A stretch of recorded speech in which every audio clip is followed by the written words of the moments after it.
जी अपना परिचय बताएं। मेरा नाम चंद्रशेखर है।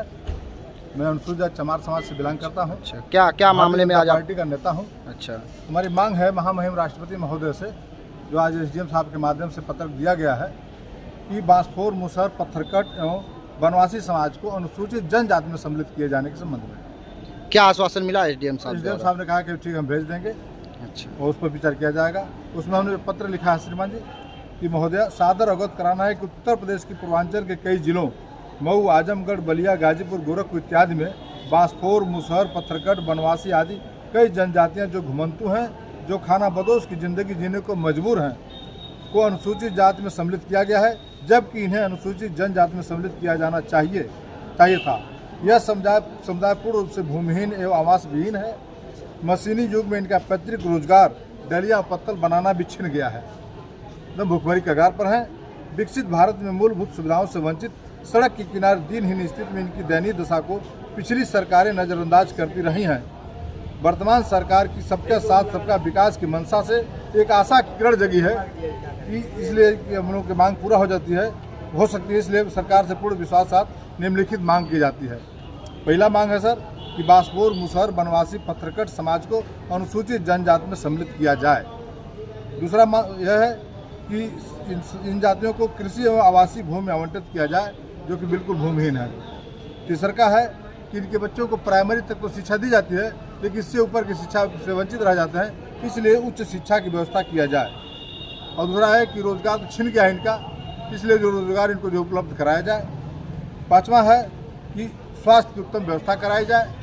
और छठा है कि अंत्योदय कार्ड बनवाना अनिवार्य किया जाए, क्योंकि इस पर अंत्योदय कार्ड नहीं है, इसलिए राशन नहीं मिल पाता है, और इसलिए जो है वो स्मार्ट कार्ड नहीं बन पा रहा है जिससे इलाज हो सके। और शौचालय एवं आवास जो है इनको उपलब्ध करा जाए, माननीय प्रधानमंत्री आवास। और जब ज़मीन ही नहीं है तो किसान सम्मान निधि नहीं मिल पाती है, इसलिए ज़मीन हो और किसान सम्मान निधि की व्यवस्था की जाए, दिलाया जाए। ये हमारी मांगें हैं और हमें पूर्ण विश्वास है कि सरकार में जो है ये हमारी मांग मानी जाएगी और सबको जो है ये सारी मांग पूर्ण होगी। आज आप लोग आए हैं चंद्रशेखर जी के नेतृत्व में, ज्ञापन सौंपा गया है, तो क्या आश्वासन मिला और क्या उम्मीद जताते हैं आप?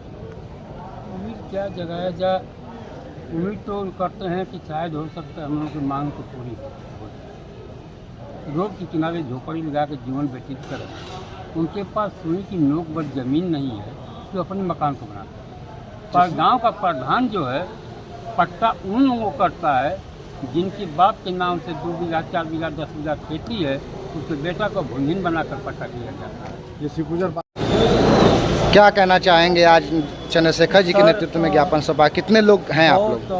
बहुत आभार हम व्यक्त कर रहे हैं भाई चंद्रशेखर जी का और आपका। जब पूरे भारत में 2014 में बीजेपी की सरकार आई तो हमें एक खुशी की किरण झलक आई। खुशी की एक किरण की ये हमें समझ में आई कि सबका साथ सबका विकास। तो 2014 से अभी तक हमारे समझ में नहीं आया कि सबका साथ सबका विकास कैसे होगा, इसलिए हमें ज्ञापन देने की ज़रूरत पड़ी। बस हम यही इतना ही कहना चाहेंगे।